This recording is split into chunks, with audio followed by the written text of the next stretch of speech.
लेकिन दुश्मन हमारी सेना के शौर्य और संकल्प की ऊंचाई को भांपने में चूक गया।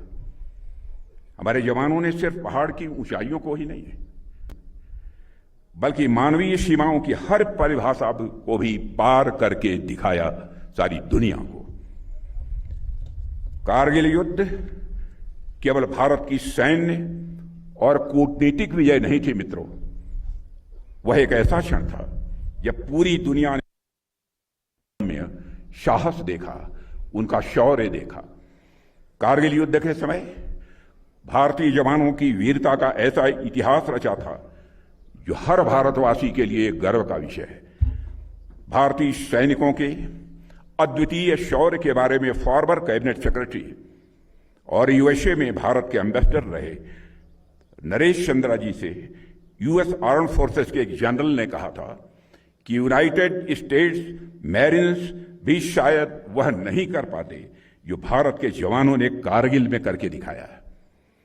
उस जनरल ने कहा था कि गोलियों के बौछार के बीच पहाड़ पर चढ़ते जाना, अपने सामने अपने साथियों को शहीद होते हुए देखना, फिर भी बिना रुके शिखर पर पहुंचकर दुश्मन से आमने सामने की लड़ाई लड़ना, ऐसा असाधारण शौर्य केवल भारतीय सैनिक ही दिखा सकता है।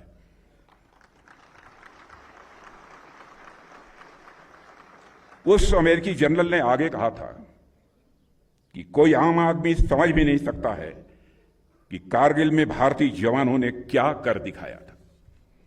साथियों, आप जानते हैं 18,000 से 20,000 फीट की ऊंचाई, जहां तापमान रात को -40 डिग्री सेल्सियस तक गिर जाता है, जहां ऑक्सीजन की भारी कमी हो, जहां साधारण इंसान का जीवित रहना ही अपने आप में एक चुनौती है, और उसके ऊपर एक और चुनौती थी स्ट्रेटेजिक डिसएडवांटेज, यानी दुश्मन ऊपर और बंकरों में सुरक्षित बैठा हुआ था और हमारे जवानों को सीधी खड़ी चढ़ाई चढ़कर उनकी गोलियों की बौछार का सामना करते हुए नीचे से ऊपर की ओर उन्हें आक्रमण करना था।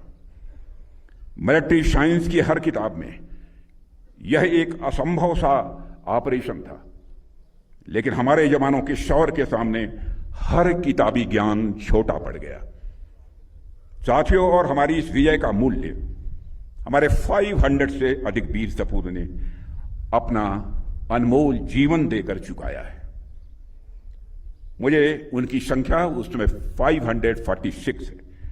मुझे अच्छे से याद है कि उस दौर में जब हमारे बलिदानियों के पार्थिव शरीर तिरंगे में लिपटे हुए उनके गांव और शहरों में पहुंच रहे थे, तो उस समय जो करुणा और गौरव का मिला जुला भाव भरा था, वो कभी भुलाए नहीं भूला जा सकता है।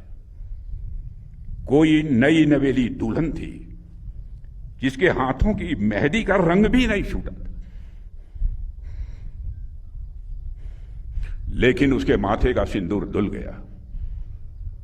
कोई मां थी जो अपने लाल के लौटने की राह देखते देखते अपनी आंखों की ज्योति खो बैठी।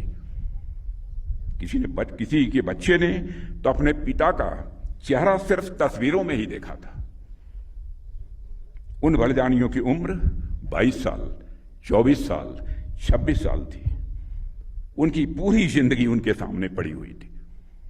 हजारों सपने आंखों में थे, लेकिन जब राष्ट्र ने पुकारा, उन्होंने बिना किसी हिचक के अपने सारे सपने, अपना पूरा भविष्य इस देश के हवाले कर दिया। उन्होंने व्यक्तिगत जीवन की उन सारी परेशानियों को दरकिनार करते हुए राष्ट्र के अस्तित्व को बचाने का पुरजोर प्रयास किया, क्योंकि उनके मन में यह भावना थी, तेरा वैभव अमर रहे मां, हम दिन चार रहे न रहे।